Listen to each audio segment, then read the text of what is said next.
Boa noite, meus irmãos, graça e paz. Que bom que você está aqui essa noite para a gente buscar o nosso Deus, esse culto de oração, mas ao mesmo tempo também um culto de adoração e um culto também onde Deus fala conosco, através da palavra. Então é um tempo, um período separado por Ele. Eu sei que é uma hora, parece tão pouco, mas para Ele é um tempo suficiente para ministrar alguma coisa no nosso coração. E também é um tempo para a gente estar em comunhão, uns com os outros, e também a gente poder ter um tempo de adoração, de busca a Ele através da oração. Então eu queria te convidar a começar esse tempo com a oração de gratidão. Aí onde você está mesmo, se lembre do seu dia, se lembre da sua semana, como ela tem sido, e agradeça por tudo que tem acontecido nela. E quando eu falo agradecer por tudo que tem acontecido, até mesmo pelos momentos difíceis que você passou. Se você está aqui é porque você venceu esses momentos, porque Deus esteve com você. E sabemos que cada momento difícil que nós passamos, nós saímos dele um pouco mais fortes. Então agradeça pelas coisas boas que aconteceram na sua vida hoje, durante a semana, e também pelas coisas difíceis que você enfrentou e que você venceu, graças a Deus. Vamos orar?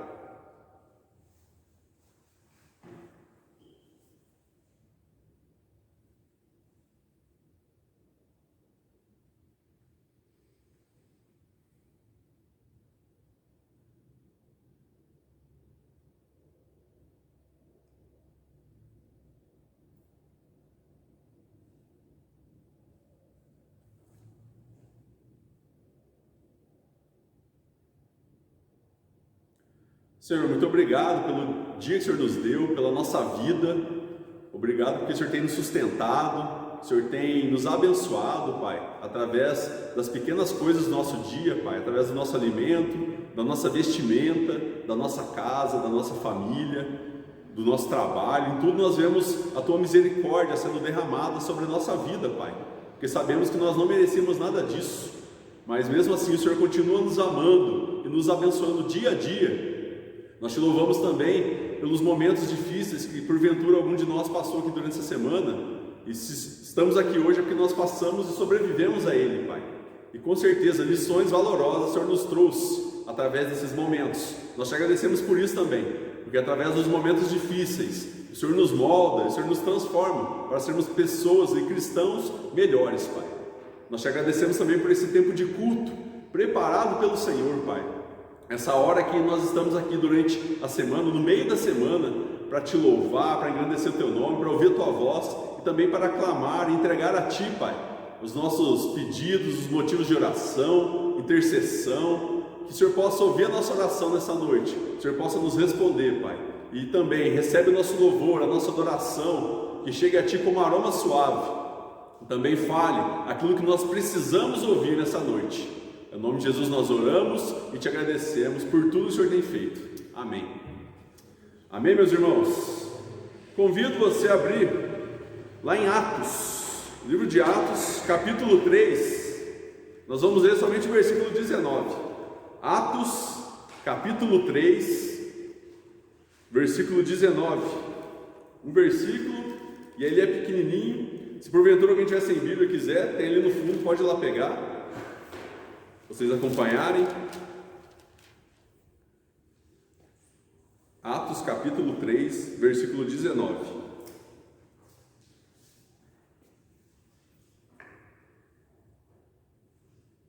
Atos é o primeiro livro depois dos evangelhos. Tem Mateus, Marcos, Lucas, João, aí vem Atos. Atos capítulo 3, versículo 19.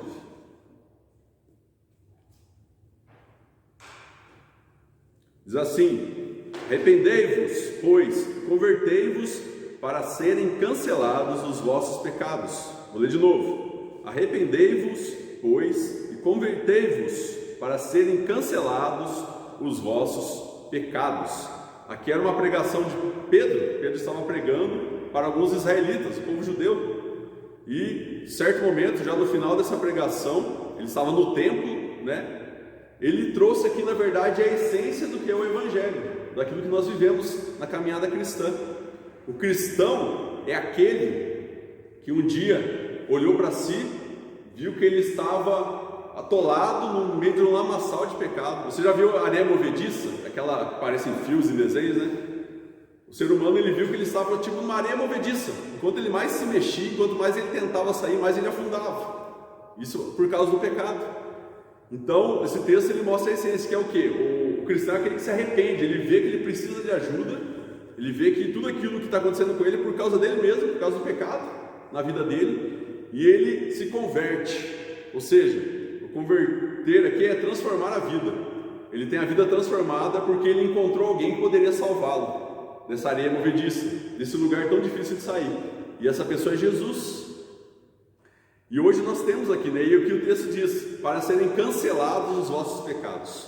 Por que nós dizemos isso? Nós continuamos pecando? Infelizmente. Até mesmo aquele que se converte, ou é convertido, ou é alcançado por Jesus, ele vira e mexe, de vez em quando ele vai cair em pecado. Só que como eu sempre digo, para o cristão, meus irmãos, o pecado ele não deve ser algo comum, ele deve ser um acidente. Ou seja, a nossa vida antes com Cristo, o pecado já era algo comum. Nosso Senhor era um pecado, né? A gente vivia, pecava e talvez nem tinha noção do que estava fazendo. Porém, quando nós temos um encontro com Jesus, quando Ele nos tira desse lugar tão terrível e começa a caminhar conosco, nós começamos a conhecer quem Ele é, e nós vemos que aquilo que nós fazíamos não deve ser mais feito. Ou seja, arrependei-vos, arrependimento. Arrependimento é a gente olhar para a nossa vida, olhar para as nossas atitudes, nós sabemos que é pecado, e o arrepender é você deixar de lado. É você confessar, pedir perdão e deixar de praticar aquilo.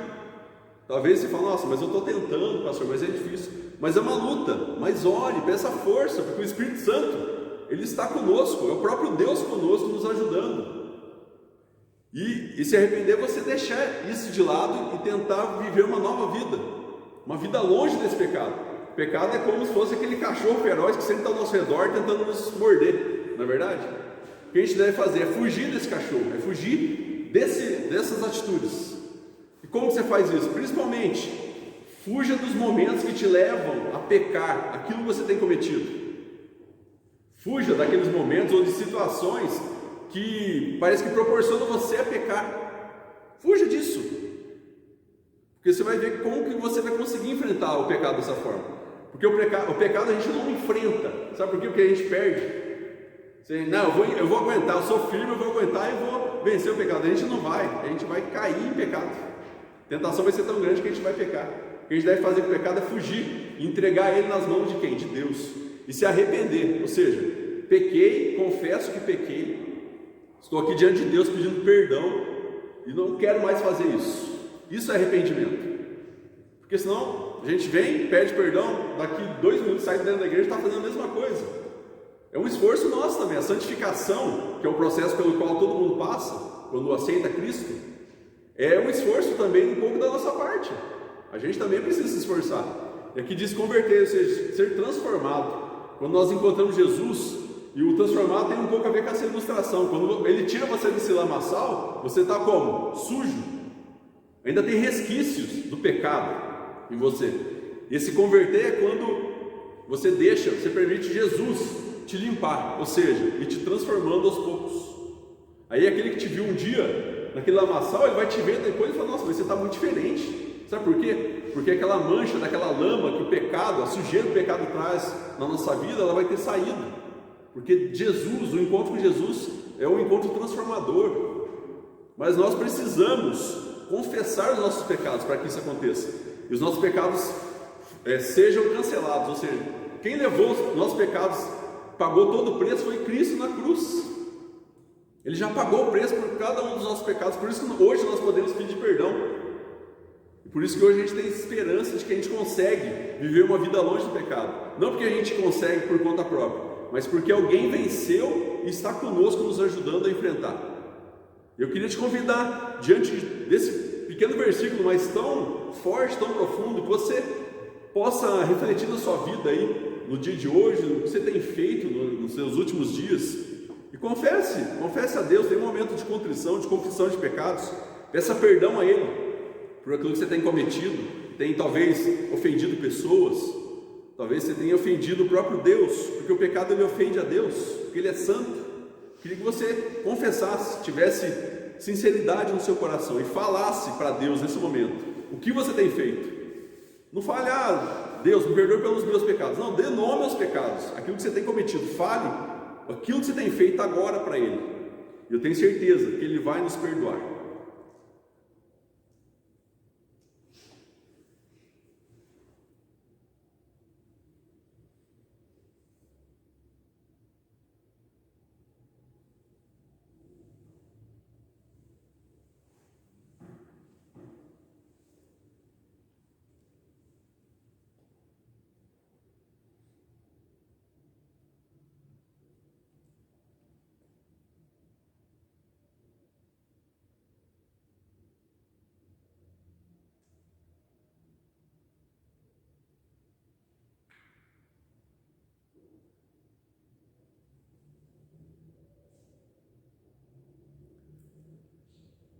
Senhor, estamos diante de Ti agora, Pai, confessando os nossos pecados, as nossas falhas, aquilo que nós temos cometido, praticado no nosso dia a dia, muitas vezes pelo falar, porque muitas vezes a nossa língua fala aquilo que não deveria ser falado, Pai. Muitas vezes nós pecamos pelo pensamento, pensamos coisas que não deveríamos pensar. Muitas vezes pecamos pelas nossas atitudes erradas, Pai. Mas estamos aqui nesse momento, estamos aqui diante do Senhor, o Deus Santo, o Deus poderoso, misericordioso, para confessar esses pecados, para nos arrepender de ter cometido esses pecados, Pai, pedindo, o Senhor nos ajude a viver uma vida santa, Pai. Nos ajude a cada dia mais abandonar o pecado que tenta nos segurar, nos tragar, Pai, tirar nossa vida. Nós clamamos o Teu perdão, Pai, limpe cada coração, cada vida aqui, Pai. Se ainda há resquícios dos pecados que nós cometíamos antes de conhecer a Ti, que sejam limpos essa noite, Pai, em nome de Jesus, porque sabemos que isso muitas vezes nos impede de caminhar, de viver uma vida digna, uma vida cristã livre, Pai, uma vida de adoração verdadeira. Nós queremos que o Senhor nos limpe, Pai, em nome de Jesus, nós pedimos, nós clamamos isso nessa noite. Estamos aqui com o coração arrependido, pedindo que o Senhor nos transforme, nos limpe. Eu peço pela vida de cada um dos meus irmãos que aqui estão, aqueles que estão em casa nesse momento, que a oração de cada um de nós possa ser ouvida e possa ser respondida nessa noite, Pai.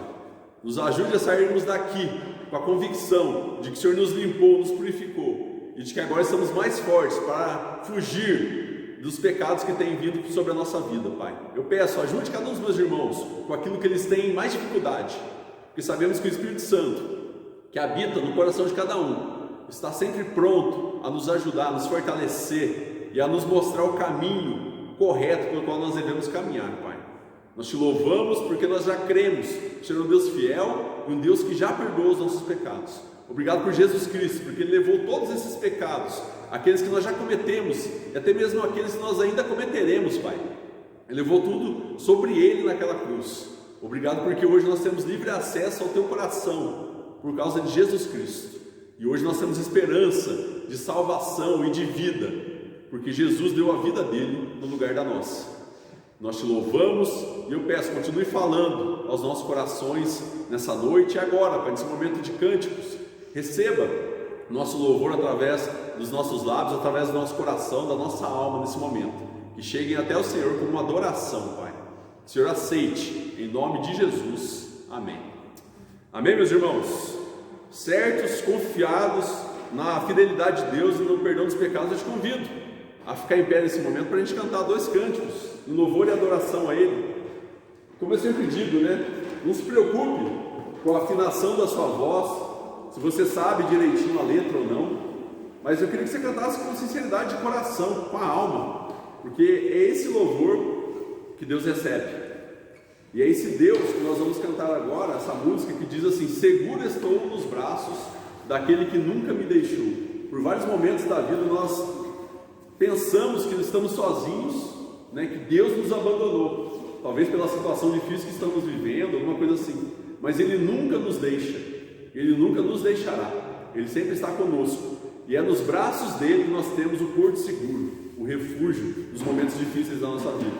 Eu não sei como está seu coração nessa noite, mas porventura você está precisando desse abraço do Pai, você está precisando de um lugar para se refugiar.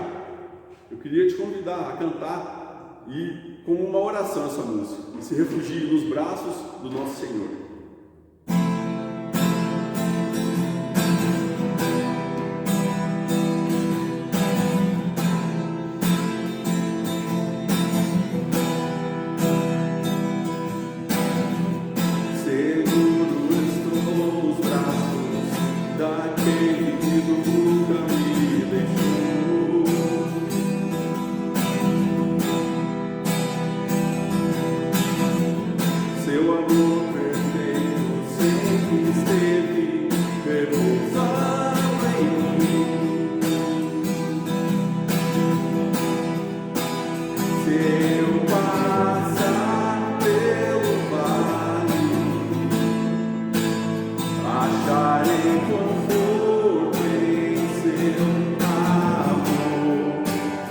Pois eu sei que és aquele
Seguro nos teus braços, Pai.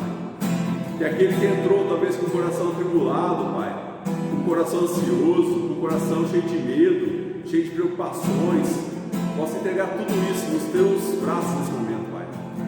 Que eles possam descansar no Senhor. Sabemos que na caminhada muitas vezes acontecem coisas que nos decepcionam, coisas que nos impedem, Pai, de te adorar da forma que queríamos, de te seguir da forma que nós precisávamos te seguir, Pai.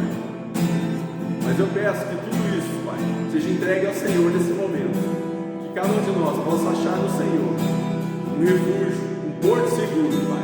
Nos momentos de tristeza, de aflição, nós possamos recorrer, primeiramente, Pai, ao Senhor.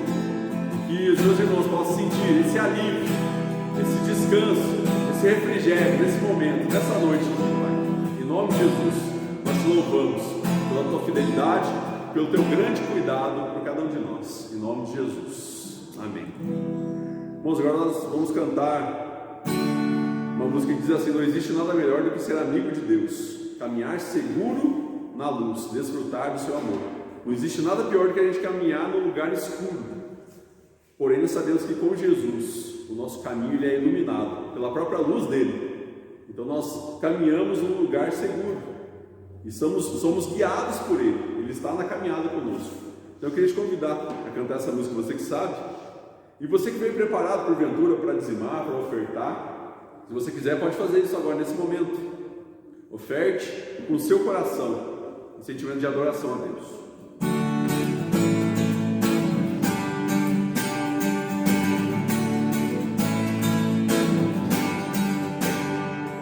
Não existe nada melhor do que ser amigo de Deus, caminhar seguro na luz, desfrutar do seu amor, ter a paz no coração, viver sempre em comunhão e assim perceber a grandeza e o poder de Jesus, meu bom pastor. Não existe nada melhor que ser amigo de Deus, caminhar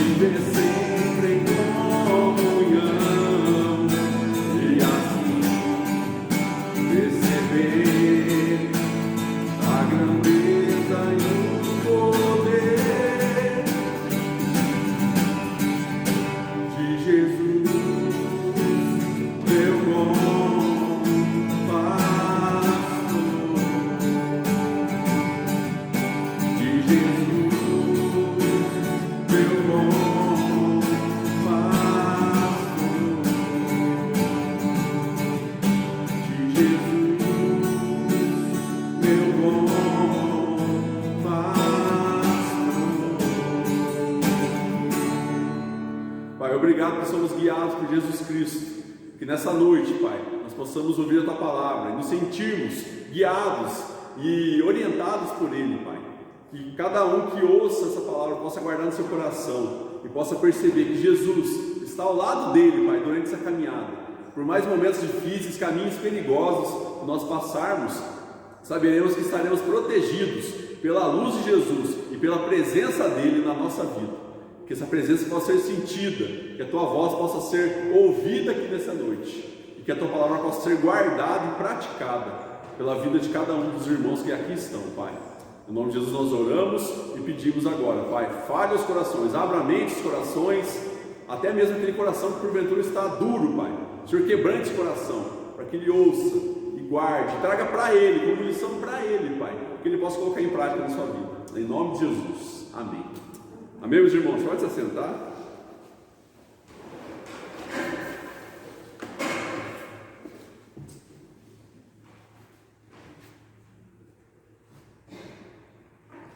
Bênção de Deus, poder cantar, né?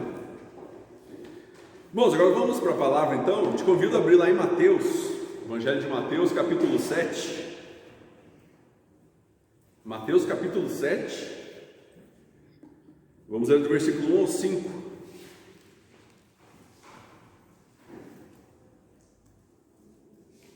Mateus, capítulo 7, versículo 1 ao 5.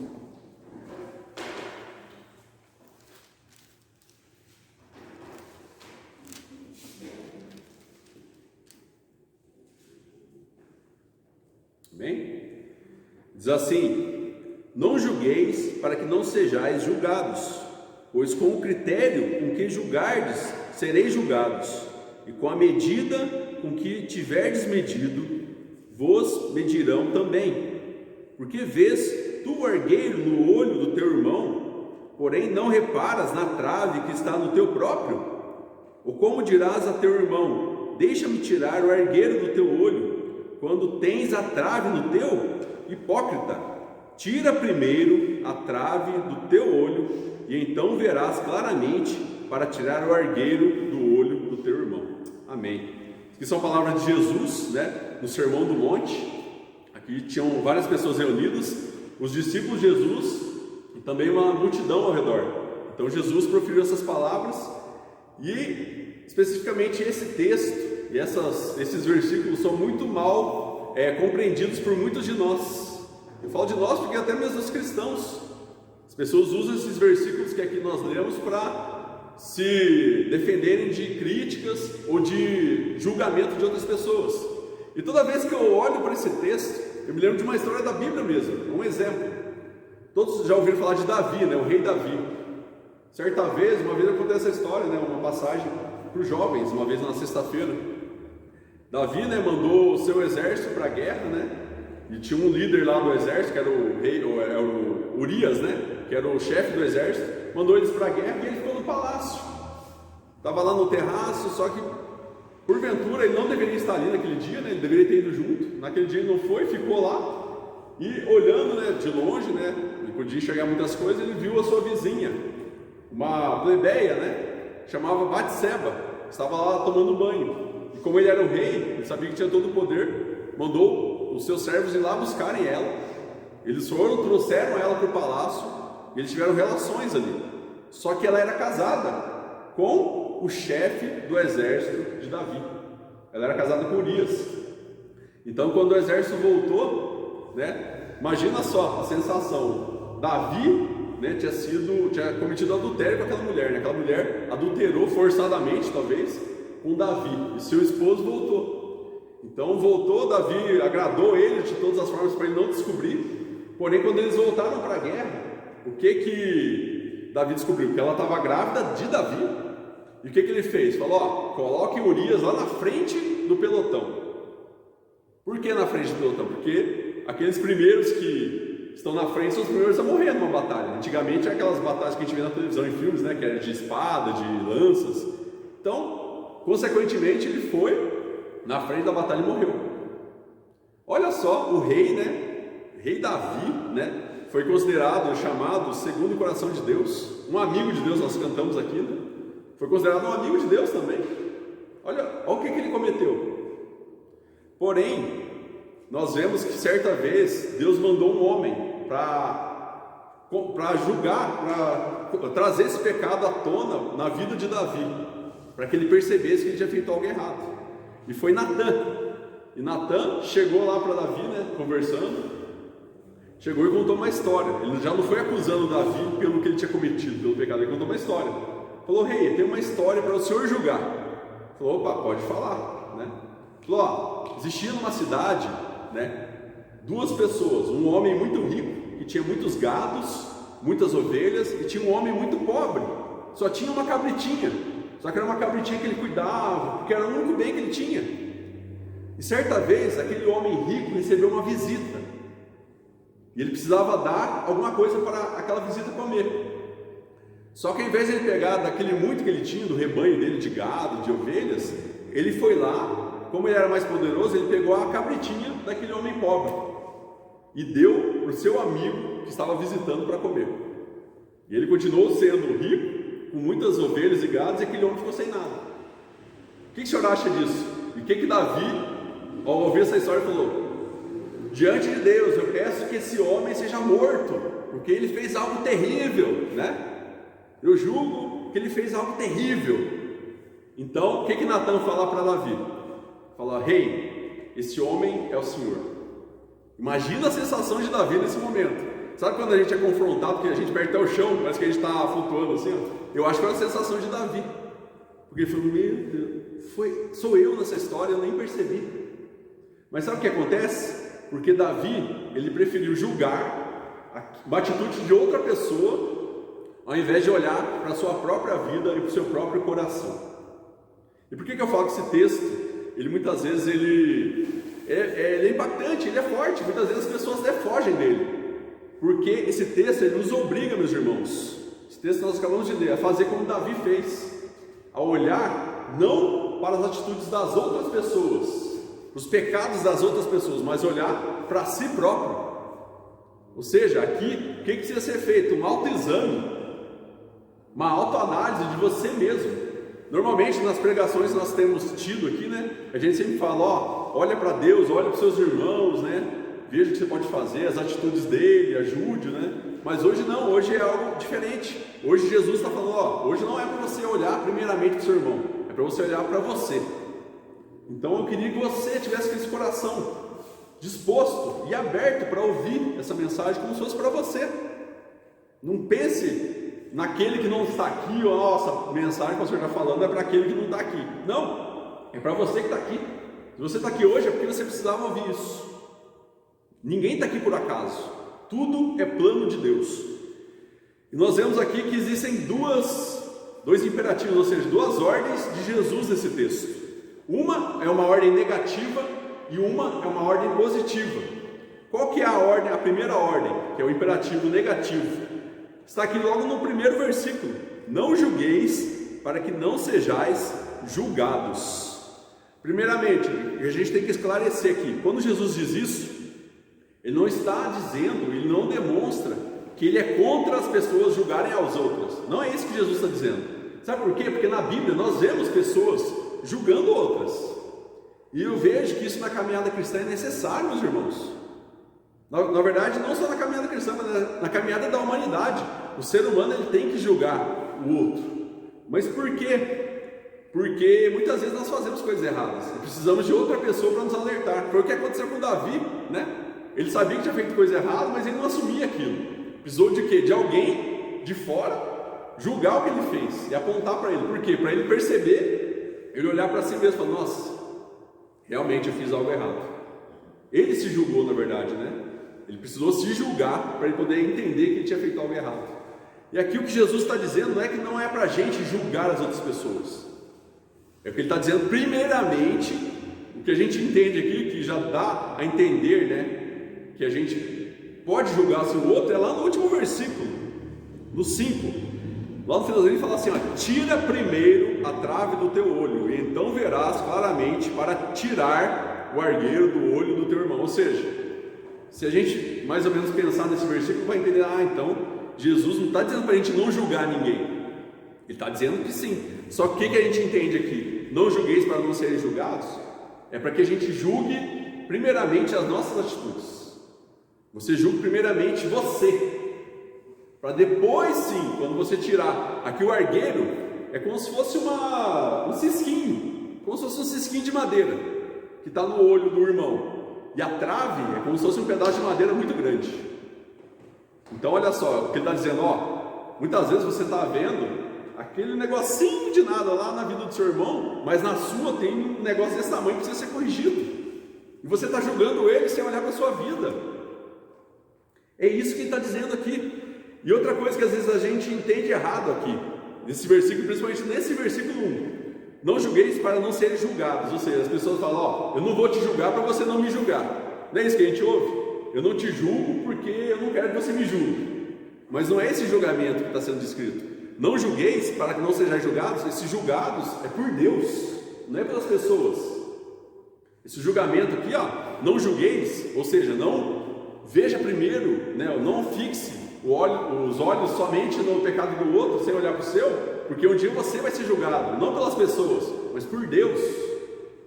Meus irmãos, Deus, Ele é Pai, Ele é bondoso, Ele é misericordioso, mas às vezes a gente esquece que Ele é juiz. Tenha em mente isso. E às vezes a gente pensa em juiz como se ele fosse uma coisa muito ruim de Deus. Mas na verdade não, o juiz ele serve para quê? Para deixar tudo de forma justa. Para não deixar nem de um lado nem do outro, para deixar certinho as coisas. O juiz serve para isso, para acertar as coisas, para corrigir as coisas. Por isso que Deus ele também é juiz, e um dia todos nós seremos julgados. Ninguém escapará. Mas fulano já morreu, não importa. Quando Jesus voltar, todos estarão diante de Deus. Aqueles que estão vivos hoje, aqueles que estão nascendo, vão nascer amanhã, e aqueles que já morreram há milhares de anos. Todos estarão perante o nosso juiz, o nosso Deus. Todos estarão diante dele e serão julgados por ele. Só que de que forma que nós queremos ser julgados, né? Aqui diz: pois com o critério com que julgardes, sereis julgados, e com a medida com que tiveres medido, vos medirão também. Ou seja, quando a gente olha aquele negocinho na vida do irmão e tenta aumentar aquilo, a gente está julgando ele, tentando fazer com que ele seja muito pior do que a gente, né? Parece que a gente tem essa intenção às vezes, né? A gente julga para isso, para parecer que as pessoas são mais pecadoras, ou elas precisam muito mais de Deus que a gente. Então quando a gente usa um critério para julgar as outras pessoas, esse mesmo critério vai ser usado para nós. A gente usa uma régua para medir o tamanho do pecado da outra pessoa. Um dia Deus vai usar o mesmo critério para julgar você. E como que será nesse dia? Então, meu irmão, o que Jesus está dizendo não é que é para você deixar de julgar, mas é que depende da forma que você faz isso. E primeiramente, antes de julgar qualquer pessoa, você tem que olhar primeiro para a sua vida. E é bem isso que diz aqui a outra ordem, né? A primeira é não julgueis para não serem julgados por Deus, sempre lembre disso. E aqui a segunda é: tire a trave dos seus olhos. Ou seja, olhe primeiramente para a sua vida. Aquele que julga o outro antes de olhar para a sua vida, ele é considerado o quê? Hipócrita. Você viu no versículo 5? Está dizendo aqui, aquele que olha o defeito do outro e não olha para o seu, muitas vezes é muito maior, ele é considerado o quê? Hipócrita. Hipócrita é o quê? Aqui no caso seria aquele que vê os erros dos outros, aumenta os erros dos outros, mas deixa de olhar os seus próprios erros. O hipócrita é aquele que fala uma coisa, age de uma forma, mas ele pensa totalmente diferente do que é aquilo que ele faz. É o falso, é o considerado falso. Meus irmãos, e às vezes, infelizmente, a gente vê isso, até mesmo no meio cristão. Às vezes a gente julga as pessoas que estão lá fora, porque aparece um bêbado ali, a gente julga ele, dá a impressão que nós somos santos e ele é demônio em pessoa. A gente viu a vizinha lá que está em pecado, a gente julga e esquece de olhar para a nossa vida. A gente julga a nossa esposa sem olhar para a nossa vida. A esposa julga o marido sem olhar para a vida. Julga os filhos julgam os pais sem olhar primeiramente para a sua vida. E não julgue, não pense que você é melhor do que as outras pessoas. Todos cometemos pecados, todos. A Bíblia diz que todos pecaram e carecem da glória e da misericórdia de Deus. Todos. Até mesmo a criancinha. Às vezes a pessoa pergunta, e bebê tem pecado? Tem também, meu irmão. A gente já nasce em pecado. O pecado ele já nasce, está na carne, já está no ser humano, que depende totalmente de Deus. E o que nós vemos aqui, tire primeiro, não seja hipócrita, olhe primeiro para a sua vida antes de falar da vida do outro. Faça isso, comece a fazer esse exercício. Por isso que eu falei, hoje é uma autoanálise. Você tem que olhar para você, para dentro de você. E eu vejo que nós precisamos fazer isso, julgar nós mesmos, primeiramente, com humildade.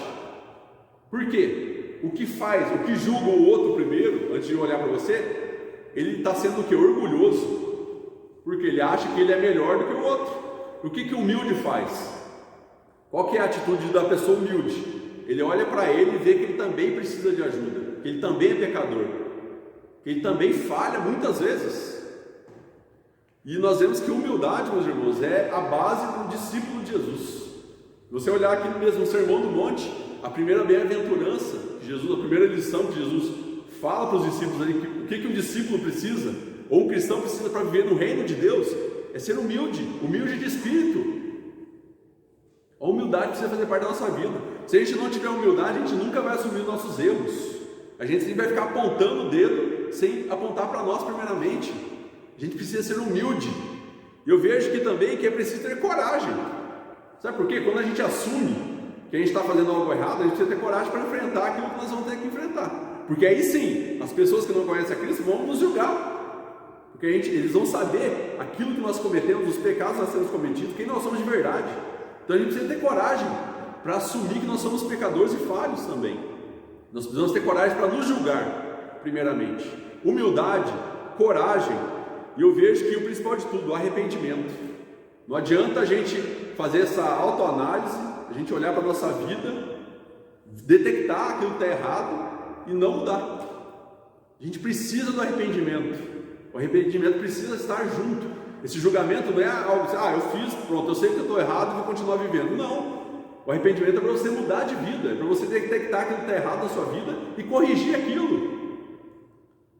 Esse julgamento, meus irmãos, tanto aquele que nós fazemos para o próximo, quanto aquele que nós fazemos para nós, é com o objetivo de corrigir, de mudar, de transformar aquilo que está errado. O julgamento serve para isso, para botar em ordem aquilo que está errado. O pecado deixou o mundo num caos, deixou o ser humano em desordem. O mundo está em desordem, a gente vê pela própria natureza. Um dia está sol, um dia está frio, um dia tem um temporal, um dia neva, um dia vento, um dia faz um calor. Tá todo mundo está vendo, está sentindo. É maremoto, é terremoto, é vulcão que não sei quantos mil anos não estava funcionando, agora está funcionando de novo. A gente vê que a própria natureza, ela sente o efeito do pecado, e nós também. E o se julgar é exatamente isso, nós estamos buscando correção para aquilo que está em desordem na nossa vida. E também quando nós julgamos o outro, que isso é necessário, nós estamos buscando a correção, nós estamos buscando que aquele irmão, aquela irmã, ele precisa melhorar, ele precisa viver uma vida abençoada. E exatamente isso que o texto está dizendo, nós precisamos primeiro olhar para o espelho, para ver em nós o erro, depois sim, a gente pode sim julgar, e nós devemos julgar. O cristão também precisa julgar, sabia? Esse negócio de, você não pode julgar ninguém, lógico que pode, desde que você se julgou primeiro, é isso, esse é o critério. Porque, como eu disse, a gente coloca o julgamento como algo muito ruim, aquela crítica que vai acabar com uma amizade, com um casamento, mas não é isso. O objetivo do julgamento que é você apontar, foi o que Natan fez com Davi. O que ele fez? Ele apontou um erro que precisava ser corrigido na vida de Davi. E depois você olhar o Salmo 51, depois se você ler lá na sua casa, o Salmo 51 é Davi, depois dessa conversa com Natan, que ele viu que ele estava totalmente errado, aquilo que ele fez era algo terrível, ele precisava de arrependimento, de perdão. E o Salmo 51 é uma oração de Davi para Deus, depois de ser alertado que ele estava em pecado. E é um salmo maravilhoso, a gente já leu algumas vezes em liturgias aqui, mas nem em casa você vê que maravilha que é. E aquele sentimento nós precisamos ter, de olhar para a nossa vida, só que também depois julgar sim. O julgar o outro é quando você ama o outro, você demonstra amor, porque você está vendo a pessoa caminhando por um caminho muito perigoso, um caminho que vai dar em morte, você precisa alertar, você julga, você fala, opa, aquela pessoa está caminhando por um caminho perigoso, eu preciso alertar ela. Isso a gente está julgando, não está? Você julgou que ela está, você pela sua mente falou, não, eu entendo que ela está indo no caminho errado. Você tem todo o direito de ir lá e falar com essa pessoa. Nós temos direito de julgar sim, meus irmãos. Isso não é errado. Veja o julgamento como algo bom, não como algo ruim, tanto para a sua vida, quando alguém te julgar também, não leve para o lado pessoal. Ah, a pessoa está falando mal, está me criticando, né? É que a gente não sabe receber crítica, né? Mas na verdade a crítica ela serve para nos melhorar. Eu lembro lá no seminário uma matéria que sempre tinha, né? A gente tinha que apresentar e tinha muita crítica assim, para melhorar a gente. Era na prática de pregação, lá no seminário, todo semestre, a gente tinha que preparar um sermão e apresentar para a classe inteira. E para o professor que dava aula de pregação, o cara era fera, né? Imagina. Então depois do sermão, aí tinha crítica. Falei, nossa, já tenho nervosismo de pregar, né? Para um bando de gente, né? Que entende, que vai te criticar, e depois ainda tem a crítica, né? Só que aí no final, aí, às vezes tinha alguma coisa ou outra para corrigir. Sabe por quê? Porque às vezes a gente não consegue enxergar em nós mesmos. E muitas vezes, cadê? Eu já recebi lá, todo mundo recebeu, né? Todo mundo tinha que receber crítica, na verdade. Não era que não podia ter crítica, não, tinha que ter crítica. Até aquele que pregou excelentemente bem. Porque sempre a gente tem algo para melhorar e para corrigir. No começo, na primeira vez que todo mundo passou por isso, todo mundo ficou meio apreensivo, né? Só que o professor me falou, irmãos, entendam a crítica de uma forma positiva, porque todo mundo entende de forma errada, mas a crítica serve para corrigir aquilo que você está fazendo errado, para fazer que você seja melhor. E é exatamente isso que acontece. A crítica é igual ao julgamento. Quando nós julgamos ou criticamos, no caso, né, é porque você quer ver o melhor para outra pessoa também. Então, meu irmão, você pode sim criticar, mas você tem que primeiramente se criticar, você tem que se julgar primeiramente. Então essa história de que não julgue para que o outro também não te julgue, não existe isso. Se você sabe que você está caminhando certo, está bem com Deus, você pode sim julgar outra pessoa. Sabe por quê? Até porque a outra pessoa não vai ter nada para te acusar. Se você está caminhando com Deus, está tentando, buscando aquela vida, labutando para ter aquela vida de santidade, a pessoa não vai entender como te acusar de nada. Fala, não, eu vou ouvir porque ele mudou. Porque se a pessoa não vê essa mudança em você, vai ser difícil ela aceitar aquilo que você está falando para ela. Por isso que eu falei, o primeiro passo é a gente. Não adianta a gente querer mudar o mundo se a gente não mudar o nosso coração primeiramente. É isso que nós precisamos. E eu vejo que nós sempre precisamos olhar para o espelho todos os dias e ver que o maior pecador do mundo está diante de nós naquele espelho. É isso que nós precisamos assumir todos os dias. Sabe por quê? Porque você conhece o seu coração, você sabe aquilo que você cometeu. O outro você não sabe. E eu vejo Paulo, né? Paulo, ele demonstra isso, não precisa abrir não, está lá em 1 Timóteo 1,15. Diz assim, fiel é a palavra e digna de toda aceitação, que Cristo Jesus veio ao mundo para salvar os pecadores, dos quais eu sou o principal. Paulo, acho que todo mundo já ouviu falar de Paulo. O Novo Testamento, praticamente metade dele foi escrito por Paulo. Um homem de Deus, um homem que plantou igrejas, um homem que pregou o evangelho, que viveu intimamente com Deus. Ele se assumiu como sendo o principal pecador.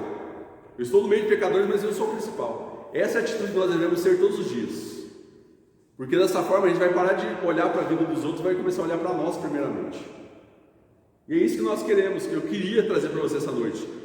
Você não julgue, assim como diz João 7,24, não julguei segundo a aparência, sim pela reta justiça. Não fique julgando as pessoas pelo que você está vendo, porque às vezes a gente vê coisas que não são verdade. Julgue pelo aquilo que você conhece de verdade daquela pessoa, não pelas aparências. Às vezes tem gente, como eu falei, até para julgar a aparência, o sentimento das pessoas. Tem gente que chega aqui dando risada, depois a gente vai conversar, vai aprofundar, a gente percebe que aquele sorriso que estava aqui era só aparência, porque na verdade a pessoa está quebrada, está arrasada por dentro, por vários motivos. Por isso que a gente não pode, nem assim a gente pode julgar pela aparência. A gente tem que buscar o quê? Conhecer a pessoa, julgar de forma reta, justa, conhecendo a pessoa verdadeiramente. Às vezes a gente julga, eu não gosto da pessoa por causa do jeito dela. Você nem conhece. Lembra lá em Mogi Guaçu, uma vez aconteceu isso, né? Uma moça lá, uma moça senhora quase, né? Na igreja, chegava toda pomposa, não sei o que, a gente sentava, eu e a Vanessa, a gente estava namorando, nem casado a gente era ainda. Tive ela chegando e falei, nossa, tem gente metida, né? Nem olha pra ninguém, não sei o que, senta. Aí a gente vai ver hoje, ela é uma das melhores amigas que a Vanessa tem. Por quê? Naquele momento, né, tudo imaturo, a gente julgava, Só de olhar, olha só como que a gente faz. A gente olha para a pessoa e já julga um milhão de coisa. Hoje a gente conversa com foi uma mulher, uma família, na verdade, ela e o esposo dela, que mais ajudaram a gente no campo missionário. Quando a gente estava lá precisando de oferta, não tinha, às vezes, o dinheiro que a gente precisava para casa, para pagar a casa, estava lá eles ajudando a gente. O pessoal que ora por nós até hoje, a gente tem um carinho muito grande por eles. E a gente julgou uma vez porque ela andava de uma forma diferente da igreja que a gente não achava legal. Olha só. E às vezes a gente faz isso todos os dias, todos nós. Julgamos o pastor, julgamos o irmão, julgamos o familiar, julgamos o amigo, o vizinho, sem conhecer. Conheça primeiramente você, corrija você, depois você julgue as pessoas a partir daquilo que você conhecer deles. Não julgue somente pelo que ouvi falar. Eu ouvi falar, isso também eu ouço muito. Pastor, fulano é desse jeito. Mas sério? Porque eu ouvi falar que ele é desse jeito. Mas você conhece a pessoa? Não, mas todo mundo fala. Não, você já conheceu, conversou com ele? Não. Às vezes a gente faz isso. Esse é o julgamento errado. É isso que Jesus está falando para não julgar aqui. Não é o julgamento para corrigir a pessoa, mas é esse tipo de julgamento. Então, meus irmãos, eu queria que essa palavra talvez não seja tão legal, né, de ouvir, porque é algo que diz respeito a nós, né? É um dedo sendo apontado para nós, mas não por mim, pelo próprio Jesus, né? Mas que é para o nosso bem, para a gente se corrigir, para a gente parar um pouco de julgar as pessoas e de julgar a nossa vida, o nosso coração, e se arrepender e mudar de vida. Não é somente olhar e deixar como está, é mudar, busca mudança. E Jesus está pronto, como eu disse, nós cantamos, está de braços abertos para nos dar esse porto seguro, para nos ajudar e está caminhando conosco. Nós não estamos sós. E Ele estará com você também, em todos os momentos, para te ajudar. Vamos orar, meus irmãos? Senhor, nós te louvamos e bendizemos o Teu nome pela Tua palavra que nos enche, nos ensina, muitas vezes nos consola, nos orienta, como hoje nos exorta, Pai, porque sabemos que a correção ela é uma demonstração de amor do Senhor para conosco. Então nós te louvamos por aquilo que nós precisamos mudar, por aquilo que o Senhor tem apontado para cada um de nós, Pai, que precisa ser olhado com atenção, que precisa de ser avaliado com cuidado, Pai, um autoexame, que a gente possa fazer isso, que a gente pare muitas vezes durante o dia, comece a analisar as nossas atitudes, aquilo que a gente fez, que a gente falou, que a gente olhou, e comece a se arrepender de tudo isso, Pai, buscando mudanças. Sabemos que se fizermos isso todos os dias, viveremos uma vida muito mais santa, uma vida muito mais próxima do Senhor, Pai. Nos ajude. E assim, Pai, a partir disso, quando estivermos com uma vida alinhada, Pai, caminhando na Tua direção, a gente possa, sim, julgar pessoas que estão precisando de ajuda também, estão precisando de alguém que alerte eles do caminho perigoso que eles estão caminhando, da vida perigosa pela qual eles têm vivido, Pai. Nos ajude a fazer isso quando a gente fizer com amor, com temor, Pai, com misericórdia, com compaixão, não aquele julgamento brusco, Pai, que magoa as pessoas, mas aquele julgamento que realmente faça e leve as pessoas a fazerem como nós temos feito, a olhar para si e mudar o caminho da vida, Pai. Nos ajude, nós precisamos do Senhor, do Teu Espírito Santo, Pai, nos dando força, nos dando ousadia, trazendo o pecado que existe em nós para a claridade, para que a gente possa enxergá-lo, Pai, e também nos orientando, nos dando sabedoria para aconselhar e julgar pessoas também, Pai, para que eles também caminhem na Tua direção. Nos ajude, e eu te agradeço pela vida de cada irmão, de cada irmã que está aqui, aqueles que estão assistindo em casa nesse momento. O Senhor nos abençoe, o Senhor nos ajude a sermos cristãos cada vez melhores, que Te buscam, Pai, como prioridade na vida, que são cada dia mais parecidos com Jesus Cristo. É esse o nosso desejo, e a nossa oração, e confiando no Senhor, nós Te louvamos e Te agradecemos, Pai, em nome de Jesus. Amém. Amém, meus irmãos. Deus possa te abençoar muito essa noite, durante o resto dessa semana, nas suas lutas, nos seus desafios, que Ele possa se fazer presente sempre na sua vida. Alguns motivos de oração, na verdade, eu coloquei hoje. O principal deles é a saúde dos irmãos e de familiares, né? Temos irmãos que estão passando por gripes, né? Temos a irmã Belinha que está com uma dor na coluna muito forte, né? Deus possa curar ela. Temos também a avó, né? A mãe da Selma, né?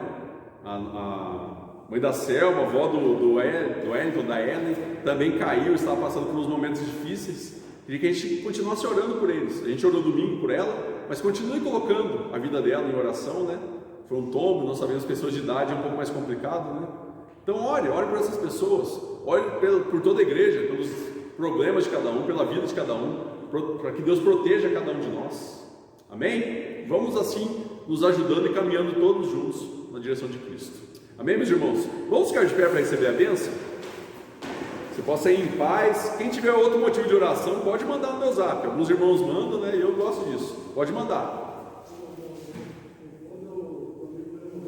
Opa! Olha só. Vamos orar pela família. Como que ele chamava? Senhor Orlando. Então, irmãos, mais um motivo para você orar na sua casa, quando você se lembrar, família do Senhor Orlando, para que Deus console e conforte o coração deles também. Amém. Vamos receber a bênção então, meus irmãos. E agora que a graça maravilhosa do nosso Senhor e Salvador Jesus Cristo, o amor, a misericórdia e a bondade do nosso Deus, nosso eterno Pai, e as virtudes, as consolações, a proteção e o livramento do Espírito Santo recaia sobre todos nós e sobre todo o povo de Deus espalhado sobre a face da terra, hoje e para todos sempre. Amém. Amém, meus irmãos? Deus abençoe, uma noite maravilhosa para cada um de vocês e amanhã um dia abençoado.